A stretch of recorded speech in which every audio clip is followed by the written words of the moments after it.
हे, last lecture के बाद आप ये तो जानते हैं कि आखिर पॉपुलेशन में जो ये इंक्रीज और डिक्रीज आता है उसे हम एस्टिमेट कैसे करते हैं। लेकिन अब सवाल ये है कि ये जो पॉपुलेशन में बदलाव आता है इसके पीछे कारण क्या है। चलिए वो जानते हैं।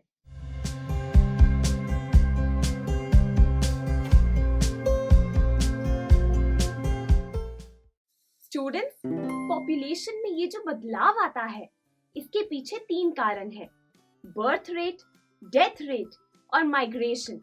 आज का लेक्चर इन्हीं तीनों एलिमेंट्स पर बेस्ड है। आइए सबसे पहले बात करते हैं बर्थ रेट के बारे में। फ्रेंड्स, बर्थ रेट से हमें ये पता चलता है कि आखिर एक साल में एक कंट्री में कितने बेबीज बॉर्न हुए हैं, क्योंकि इससे पॉपुलेशन में एडिशन होती है। लेकिन ऐसा भी हो सकता है कुछ केसेस में कि जो बेबीज बॉर्न हुए हैं उनमें से कुछ बेबीज की बॉर्न होते ही डेथ हो जाए।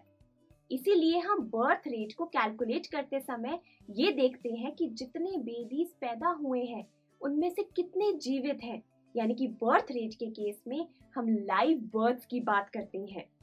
जानते हैं, कैलकुलेशन को आसान बनाने के लिए हमारे कंट्री की गवर्नमेंट पॉपुलेशन को 1000 की टर्म्स में देखती है और उससे ये कैलकुलेट करती है कि आखिर लाइव बर्थ्स कितने हैं। बर्थ रेट को कैलकुलेट करना काफी इंपॉर्टेंट है क्योंकि इससे हमें पॉपुलेशन चेंज का अच्छे से आइडिया हो जाता है। अब आता है सेकंड एलिमेंट, यानी कि डेथ रेट। डेथ रेट से स्टूडेंट्स हमें ये पता चल जाता है कि आखिर एक साल में 1000 लोगों में से कितने लोगों की डेथ हुई है।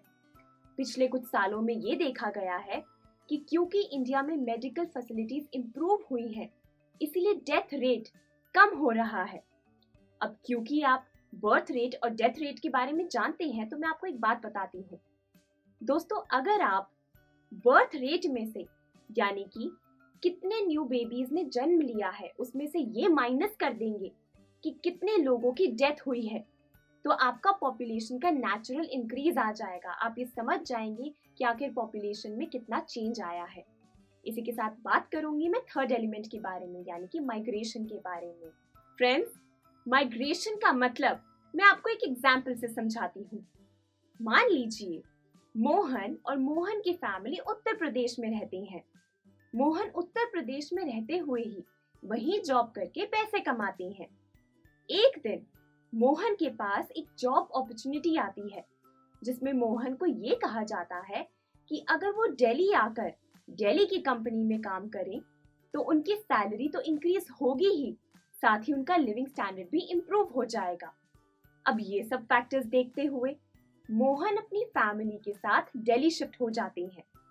तो दोस्तों, इस केस में मोहन की ये जो मूवमेंट है उत्तर प्रदेश से दिल्ली तक की, ये कहलाता है माइग्रेशन। कितना सिंपल है। अब जरूरी नहीं है कि ये जो माइग्रेशन है, ये जो मूवमेंट है, ये खाली एक स्टेट से दूसरी स्टेट में हो, ऐसा तो जरूरी नहीं है। ये भी हो सकता था कि मोहन को ये जॉब अपॉर्चुनिटी दिल्ली से ना आकर किसी और कंट्री से आती और मोहन इंडिया छोड़कर अपनी फैमिली के साथ किसी दूसरे कंट्री में शिफ्ट हो जाते। तो दोस्तों, इसका मतलब ये हुआ कि माइग्रेशन सिर्फ एक कंट्री में ही नहीं होती, यानी कि एक स्टेट से दूसरी स्टेट में ही नहीं होती। माइग्रेशन 2 कंट्रीज के बीच में भी हो सकती है। इस पूरे केस से हमें 3 बातें सीखने को मिलती है। पहली तो आपको माइग्रेशन का मतलब समझ आ गया है, और दूसरी बात ये कि जब माइग्रेशन एक स्टेट से दूसरी स्टेट में होती है, यानी कि विद इन कंट्री होती है, तो उसे हम कहते हैं इंटरनल माइग्रेशन। और अगर मूवमेंट एक कंट्री से दूसरे कंट्री में होती है, यानी कि बिटवीन कंट्रीज, तो वो कहलाता है इंटरनेशनल माइग्रेशन। अब आपको माइग्रेशन से रिलेटेड बेसिक इंफॉर्मेशन मिल गई है। साथ ही मैं आपको एक चीज बताना चाहूंगी दोस्तों, ये जो इंटरनल माइग्रेशन है इससे पॉपुलेशन के साइज में अंतर नहीं आता, डिफरेंस नहीं आता। क्योंकि आप खुद सोचिए, मोहन पहले उत्तर प्रदेश में रहता था, उसके बाद मोहन अपनी फैमिली के साथ शिफ्ट हो गया दिल्ली में, तो इससे इंडिया की पॉपुलेशन में तो डिफरेंस आया ही नहीं, पॉपुलेशन साइज में तो डिफरेंस नहीं आया, क्योंकि पहले उत्तर प्रदेश में मोहन रहता था और अब मोहन दिल्ली में रहता है।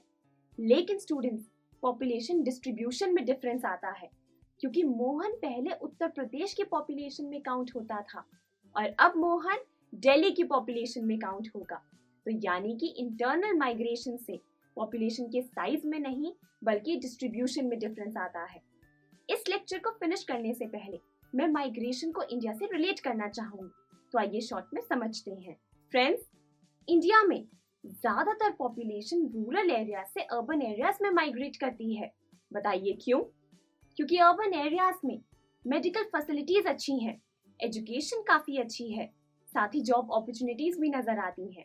In short, living standard improve हो जाता है। लेकिन इस सिचुएशन का एक डीमेरिट भी है। अगर लोग इतने ज्यादा माइग्रेट करते हैं रूरल एरिया से अर्बन एरियाज में, तो सिटीज की पॉपुलेशन काफी तेजी से बढ़ जाती है। इसी के साथ दोस्तों, आज का टॉपिक यहीं खत्म होता है। आई एम श्योर आपको क्लियर हो गया होगा।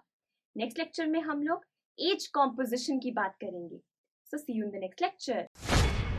आई एम श्योर स्टूडेंट्स, आपको ये वीडियो बहुत पसंद आया होगा। तो इसी तरह से एक मजेदार तरीके से अपने हर कॉन्सेप्ट को क्लियर करने के लिए डाउनलोड कीजिए PU Stack ऐप, जहां आपके लिए और भी कई सारे ऑप्शंस हैं, जैसे कि आपके लिए सैंपल पेपर्स हैं, back exercise solution, step videos and much more. So what are you waiting for? Download the app now.